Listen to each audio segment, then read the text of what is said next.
He says, so are A house, stellium, punching bags for low vibrational people, if you're understanding this correctly? Not necessarily. Not necessarily. This is the thing. This is what I mean by the shadows. It's like you have to have it in your awareness that these people are coming towards you, so you have to not allow them. Because it's like, okay, when you're younger, it's like, okay, or more unaware. It's not necessarily an age thing. It's just usually when people are younger, they're more unaware. But again, as you grow and you see these things like repeating so much throughout your life, you basically have to have it brought into your awareness. Okay, these people are coming toward me. So the question is, why are they still in your energetic field? You have to pick up, let's say, on those red flags early on, so you don't continuously allow them. This is what I mean by the shadows, because it's like, no, you're not meant to be a punching bag for those people at all. Actually, the A house energy or Scorpio energy, the way that I see it, is like you're meant to elevate your own frequency, and then you're meant to kind of transmute, but in a different way where it's not affecting you. Sometimes these people will transmute through art. So that's the example I started giving you guys. So the way that I see it is, it comes through the vessel, it goes into the solar plexus, it kind of gets transmuted in the solar plexus, and the transmutation energy could be through art, it could be through music, it could be through a walk, it could be through exercise. So that's basically what it is. So it's like you have to start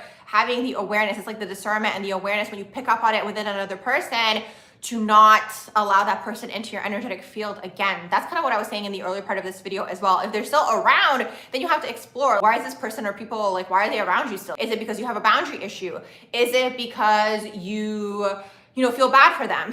Is it because you think they don't have a lot of friends and then you want to be their friend, but it's like now they're, let's say, being passive aggressive towards you or making snide comments or whatever it is. And then it's like the first time you notice that, that's when you should cut that person off. That's the way that I see it. Maybe it's a little bit intense, but it's like the more you develop the discernment, right, through life experience and just having the awareness, it's like you don't want to allow these people within your energy field, because they're kind of like mosquitoes. That's the way that I see it. Like, energetically, they're mosquitoes. They're like trying to pull you off your path. They're trying to set you or offend you. And like, that's energy siphoning. They're kind of siphoning your energy in that case. So it's like, no, absolutely not. Like, A house people or Scorpio people are not meant to be punching bags for those types of people. But it's like you incarnate having a little bit more light energy, right? Or higher vibrational energy. So it's like everything kind of gets projected at you. Because also what I was saying earlier in this video as well was like, most people are in the lower chakras, okay? And there's like, I'm not sure if you guys have ever seen the levels of consciousness in terms of basically like where people are vibrating at. So basically your level of consciousness is contingent upon your emotional state, and then your emotional state is contingent upon your thoughts. So what you're thinking about all the time is gonna turn into emotional energy. So if you're constantly worried about something, it's gonna go into stress energy and it's gonna pull you down energetically. If you are in a higher vibration and you have more positive thoughts, that's why the mind is so powerful, and that's why the mind is always targeted down here on this earth plane. The best thing that I heard somebody say